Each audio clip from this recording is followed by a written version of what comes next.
So yun mga travelers, good day at syempre at natapos na yung ating wall dito sa ating ginagawang bahay mga travelers. So yan, pati dito sa loob ay natapos na rin.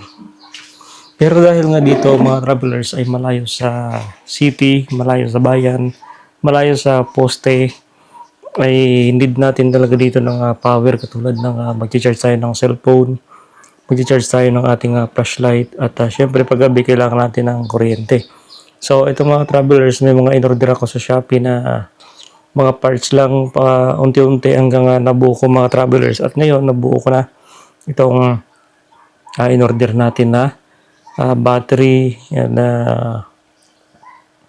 battery, then battery pack, then inverter, and module. So yun yung nabili natin mga travelers para at least makapag-set up tayo ng small setup na kakayanin yung electric fan, ilaw at iba pang appliances na hindi tumataas ng 200 watts mga travelers, no? So ito papakita ko lang mga travelers itong nabili natin na solar na tayo lang yung nag-assemble mga travelers, no?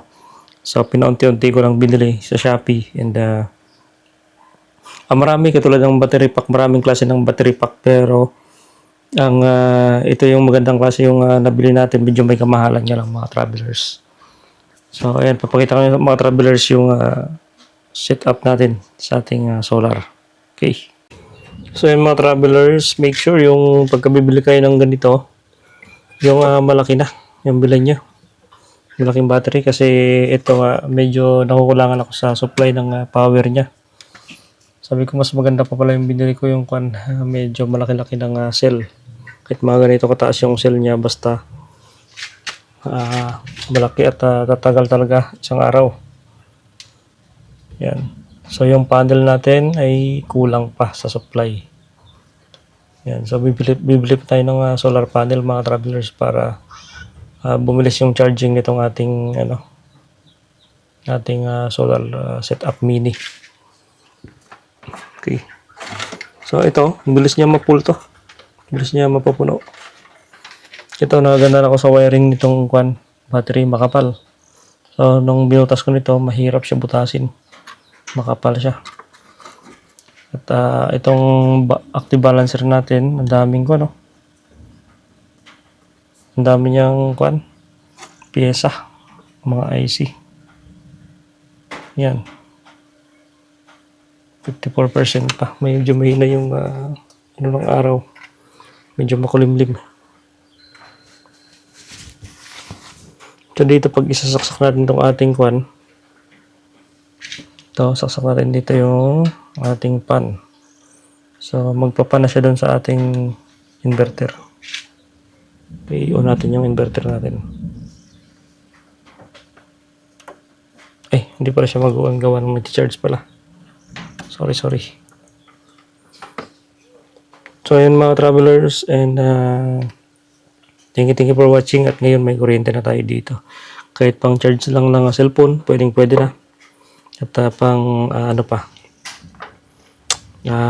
charge ng cellphone at iba pang pwedeng i-supply guys, no? So yun. Okay mga travelers, ito yung ating battery pack na 15 ampere plat mga travelers. Bale ang cell niya ay 10 cell. 20 cell pala, sorry.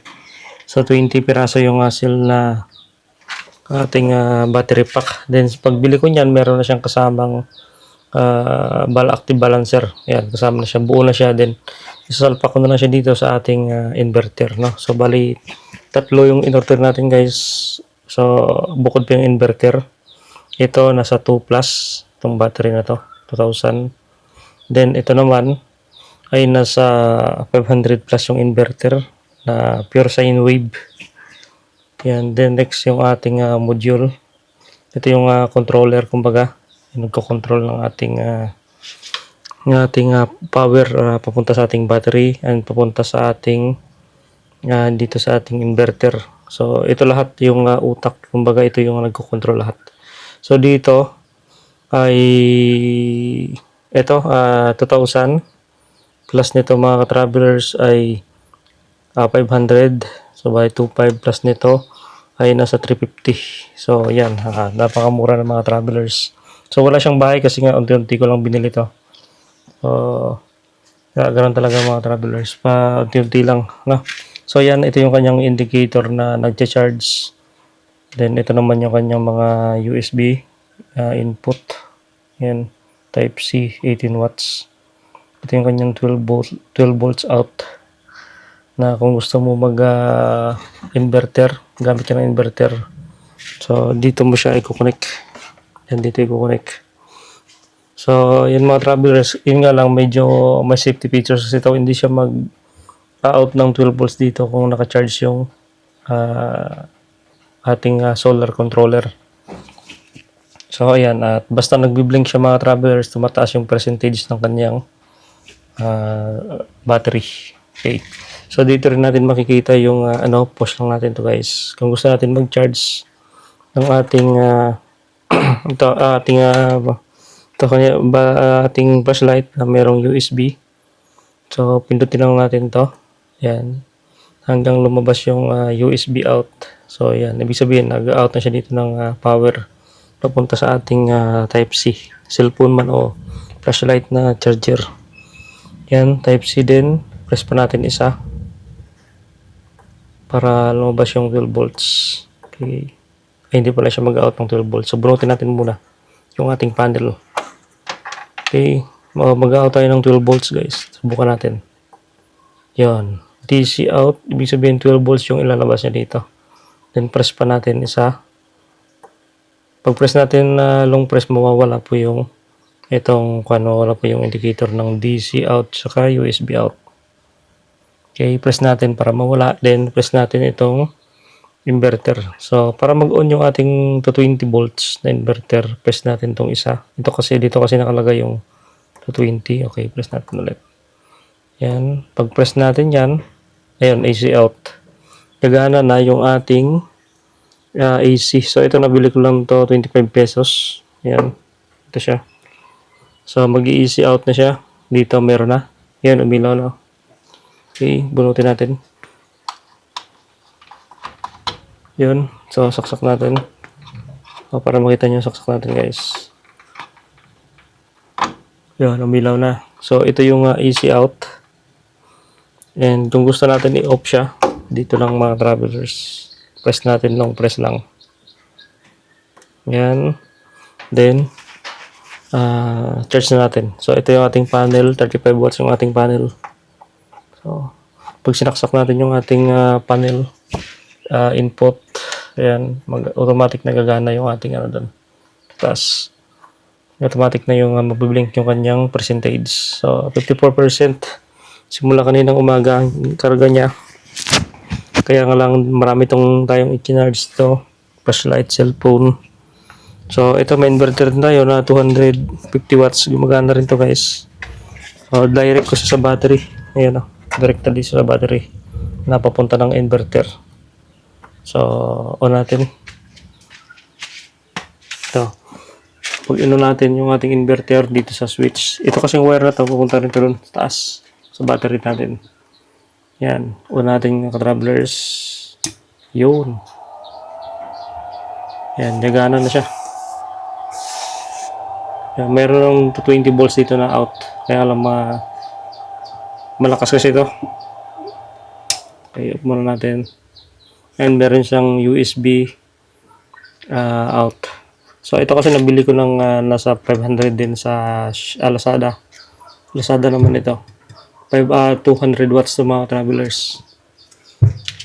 Okay. And tanong, ilang oras ba bago malubat itong battery? So itong battery natin mga travelers, meron itong itatagal siguro mga 12 hours na tuloy-tuloy na andar gamit ng ilaw. Yan, at electric pan na to 20 volts. So nasa nasa 12 hours. So umabot din ng umaga bago siya malubat at pumatak ng 5%. So pagdating ng 5% ay nag-i-stop na yung kanyang out, yung AC out niya. So ganun lang ganun lang mga travelers kadali install to. So may mga plug naman kasi diyan, ayan oh. May mga terminal naman kasi diyan na isasalpak lang. So ready to plug in na lang siya. So napakadali lang. Tulad nitong out ng inverter, meron siyang 220 volts na plug. So pinlug ko lang doon. Then itong controller na nabili natin, may temperature din siya. Yan. So may mga plug na rin siya papunta sa ating active balancer, papunta sa ating battery. Yan. So meron din siyang in papunta dun sa inverter. So ayan, laki ng meron siyang rewind. Laki ng rewind itong ating inverter. Kaya kahit yung panggiling ng ice, kayang-kaya niya. Kaya ng inverter na to. So 200 watts lang ito mga travelers, pero malakas din. Meron siyang blower, nagbumili ako ng blower. Yan. 55 pesos to. Nabili ko sa Shopee. Yan. So nilagay ko dito. At kagandahan, meron na siyang input din, may plug din siya. Yan o. So ipa-plug na lang siya doon para hindi ka na magputol ng wire. Okay. So nag-indicate yung green light, it means nag-charge yung battery. Yan. Nag-charge sa battery. So pagka ito ay nagputol-putol na ng andar, yung nagbi-blink-blink na siya, sabihin mahina yung supply from solar panel doon sa taas papunta dito. So napaka simple lang ang setup na ito mga travelers, pero malaking tulong. Okay. Ito yung flashlight natin. So, hindi ko lang muna i-charge para makapag-charge pa, makapag-ipon pa dito sa ating solar setup. So yun mga travelers, napakadali lang ng ganitong setup. Okay, so direkta ko na lang ngayon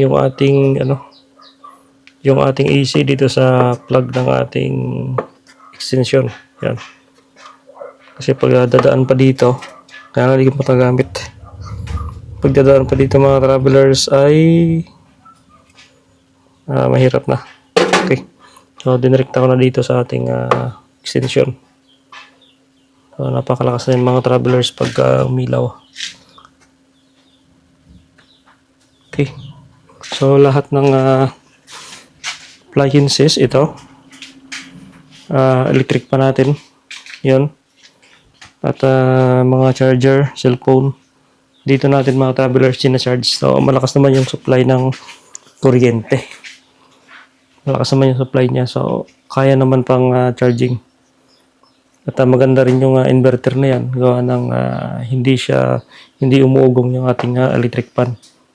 At yung ating malaking electric pan, hindi siya umugong pagka sinasaksak natin dun sa maliit na solar supply natin. Okay. Ay mga travelers na. At thank you for watching mga travelers. So yun, thank you guys. Ito yung update sa ating ginagawang bahay ngayon.